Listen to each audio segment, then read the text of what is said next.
First of all, I'd like to thank Leader Kilt for inviting me to speak to y'all today, and certainly thank my good friend Wayne Ford for that introduction. I think the reason I'm here is because I had the opportunity to help a few landowners who were approached by solar energy companies. They wanted to either lease their land or take an option actually on their land. And what I learned from that, I'll try and share with y'all today.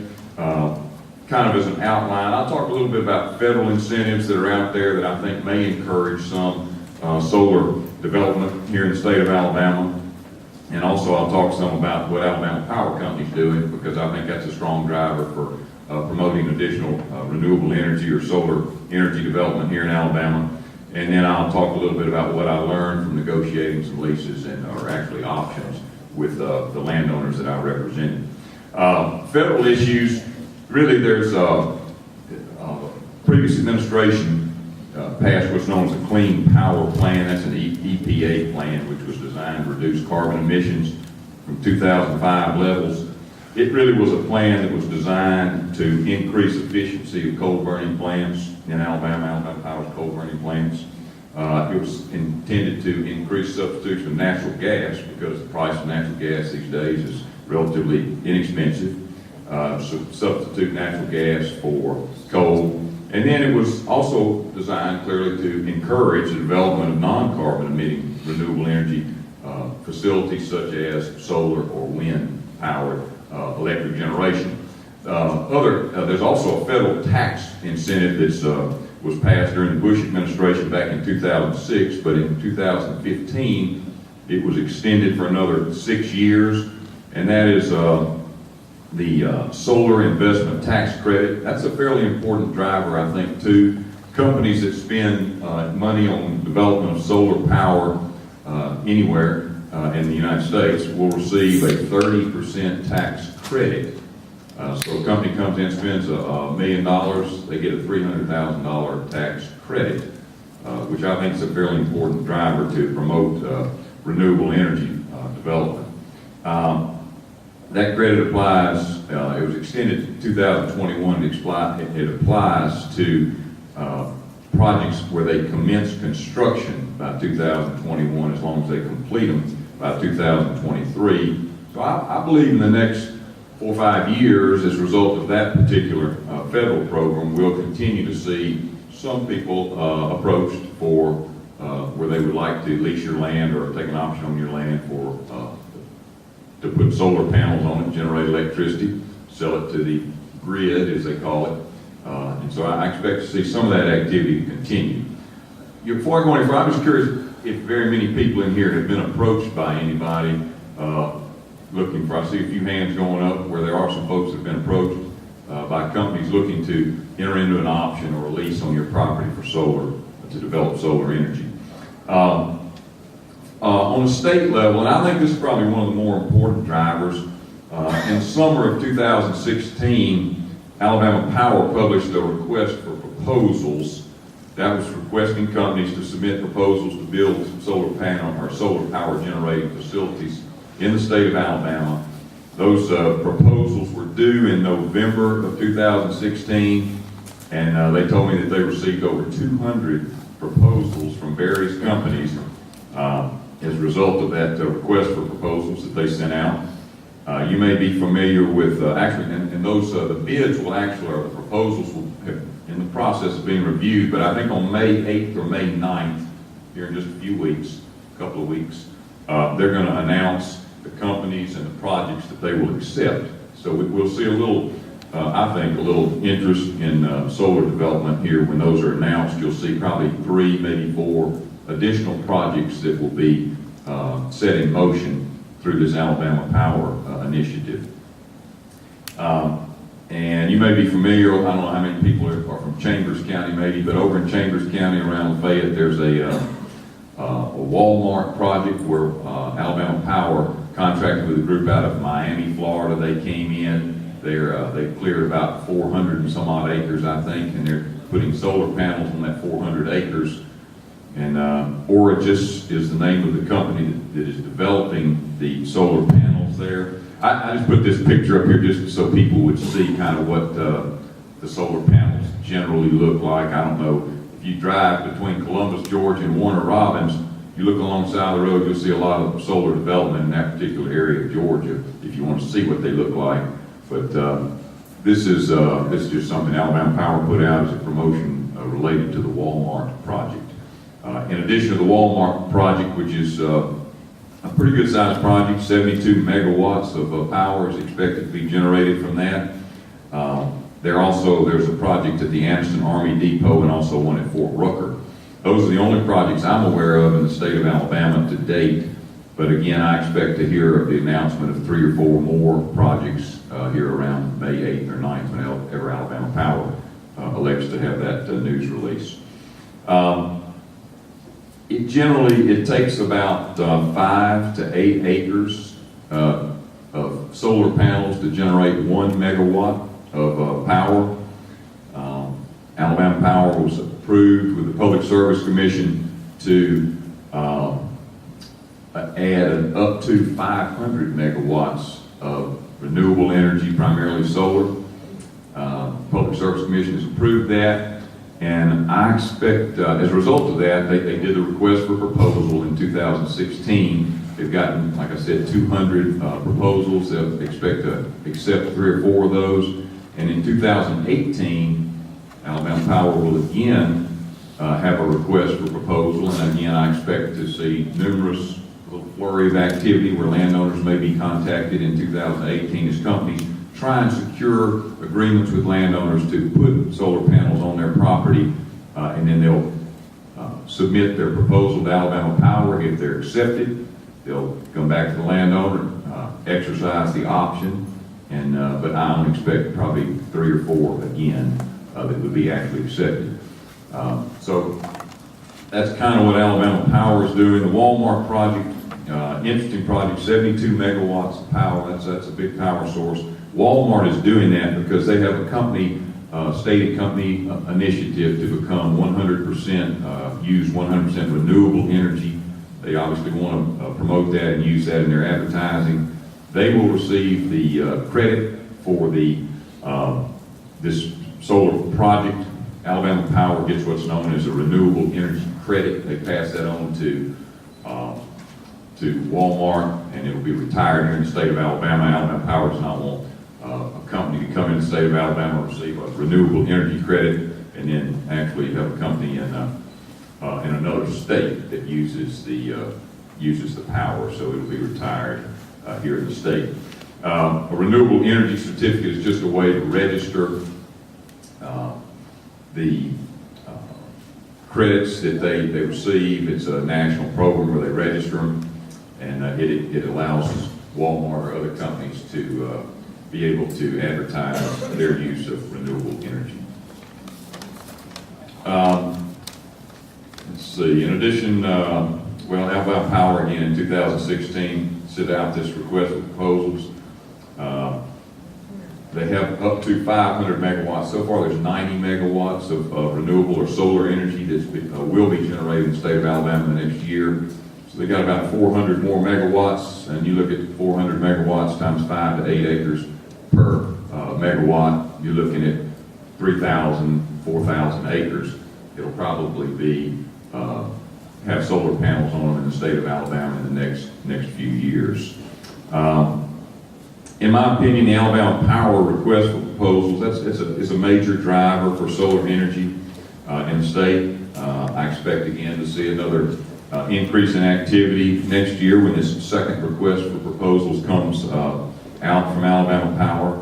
And also I think the federal tax incentive, the solar tax credit, is also a major driver. And let me move along. I don't have a lot of time, but I think if you're approached by, I'll try and share a little bit about what I learned in negotiating and representing landowners who were approached. But what I always ask them, the first question I ask them is, are you willing to give up the use of your land for 30, 35 years? And that's something you need to come to grips with, because if you were selected, most of the lease terms that they want are 30, 35-year leases. They're also looking for a 2 to 5 year option period where they want to kind of tie your land up. They want to make sure that they have the right to enter into a lease if they are the ones selected Or it's possible that they may come in and only, be looking for the tax credit benefit, and that may be the driver. So there may be more than just a few solar farms, as I call them, that'll develop here in Alabama. But I do think you'll see 3 or 4 here when Alabama Power announces on May 8th or 9th the ones they select, and I think you'll see a similar announcement from Alabama Power for a request for proposals in 2018, and then another 3 or 4 that'll come on board shortly after that. So first of all, the benefit obviously is the money. There's a lot of money that's talked about if they lease your land for 30 or 35 years. I'll get to that more in just a minute, but generally they talk about $500, $700, $800. I've heard of as much as $1,000 per acre per year. So they come in and lease 100 acres of land for 30, 35 years. Theoretically, you could be looking at as much as $500 to $1,000 per acre per year. Hard to grow timber and make that kind of money, but I think it'll be on a limited basis. And but that's the appeal. That's what's gotten everybody's attention. I think is the money. What is it that makes your land appealing to a solar energy developer? And there are several things that I found, and that is, first of all, they're looking for probably a tract of 100 acres or more. The Walmart project, as I said, is about 400 plus acres.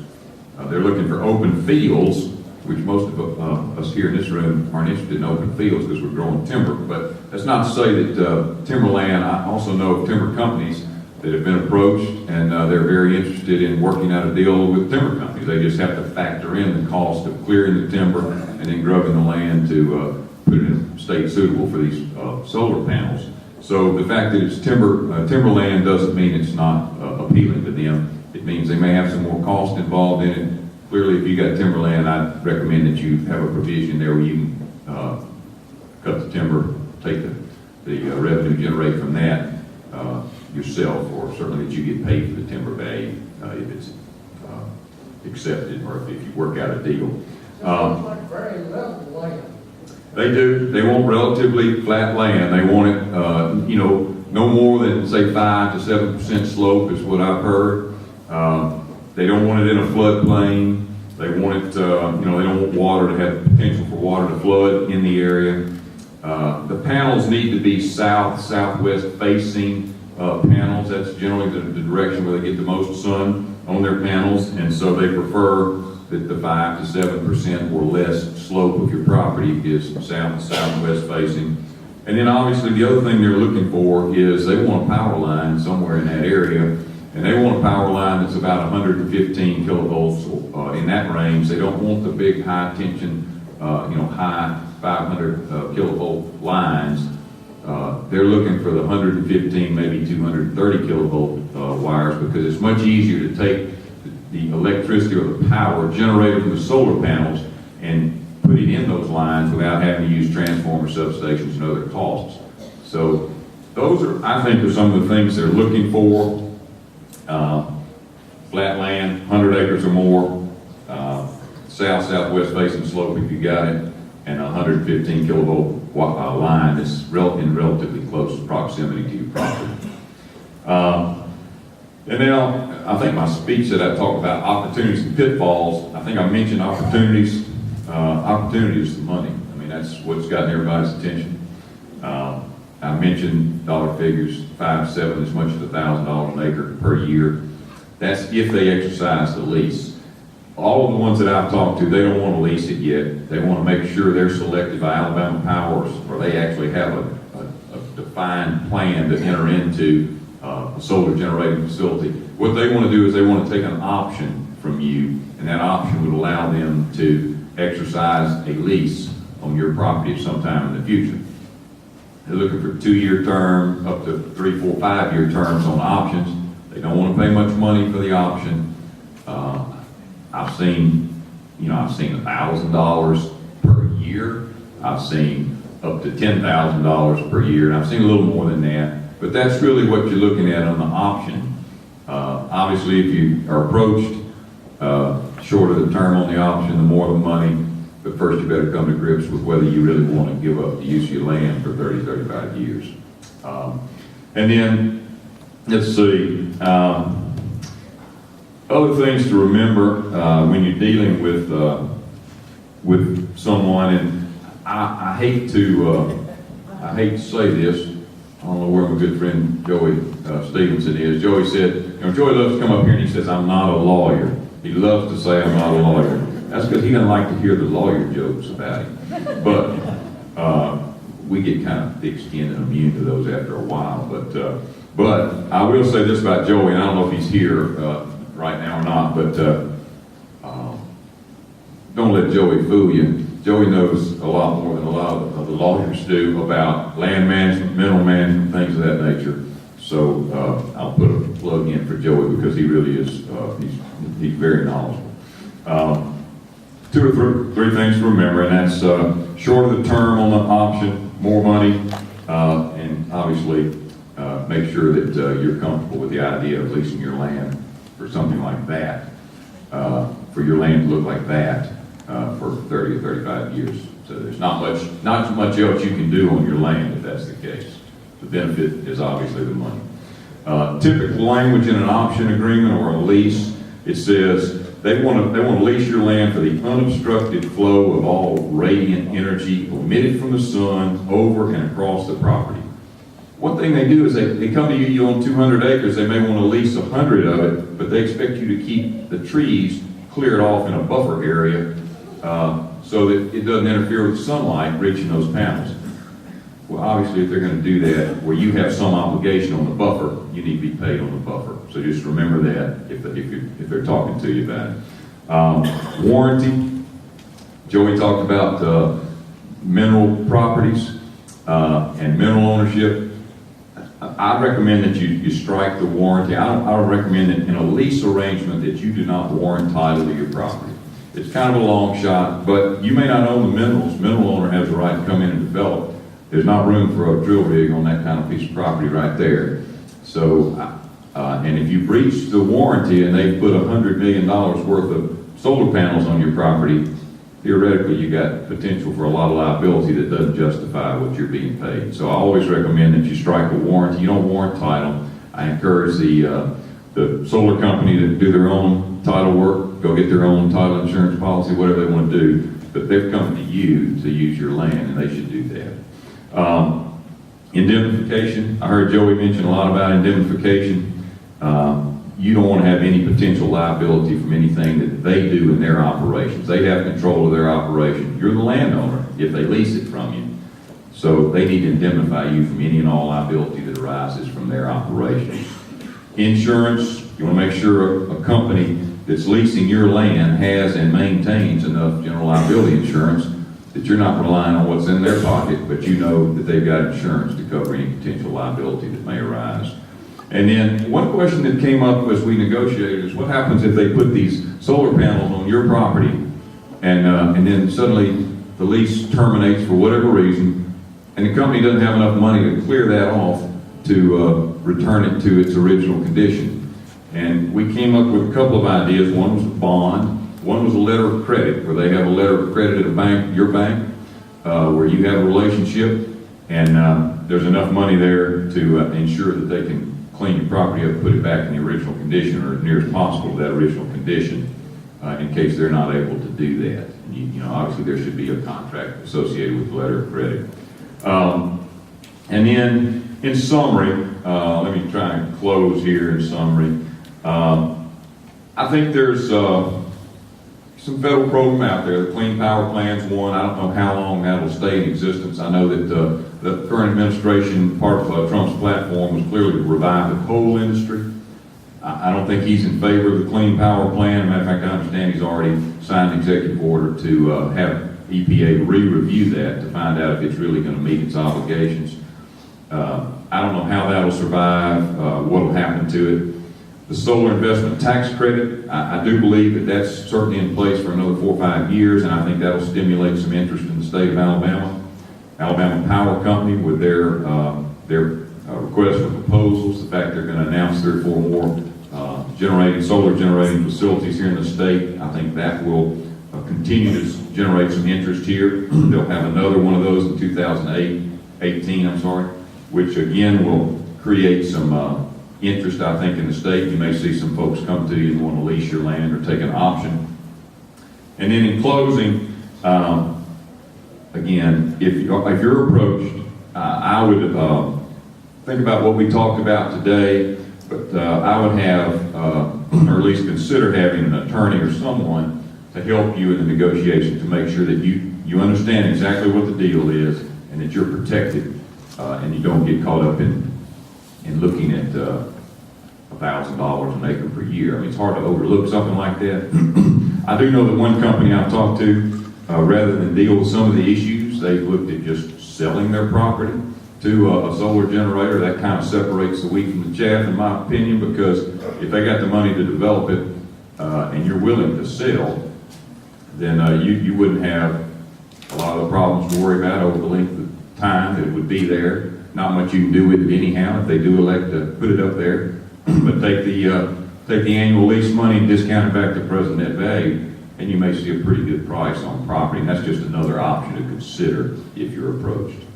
So that's really all I got, Wayne. I'll be happy. I'm going to be here during the break if people have some questions. I'm sorry, I got one back there in the back. What is the relationship of some of the rural co-op electrical companies to Alabama, and how will they be included in this? You know, I'm not sure how the REAs are going to fit in. I know that they certainly have power line, transmission lines, and I'm certain that those companies will, they have to make those lines available to transmit power. So they will fit in that regard. Now, whether Alabama Power is going to select a company, or a property that's going to rely on local rural electric companies to transmit it, or they're going to look for their own, my guess is they'll look for their own, but they would have to transmit power if someone develops solar power on property that has to use those lines to get it into the grid. So, One more question, Tony. I'm sorry, go ahead. Has there been anything come up legally regarding the person that lives a few hundred yards south of that farm? I haven't, I'm not aware of any legal challenges there, but that's the reason I would strongly recommend that if you enter into an agreement, you have an indemnification agreement and insurance, because if there is something that comes up and they want to file a lawsuit against the solar generator and the landowner, I want the solar generator, the company, to indemnify you, hold you harmless, and represent and defend you. So, all right. I thank you, appreciate you all having me here today, and like I said, I'll be here afterwards to answer any questions during the break. Thank you.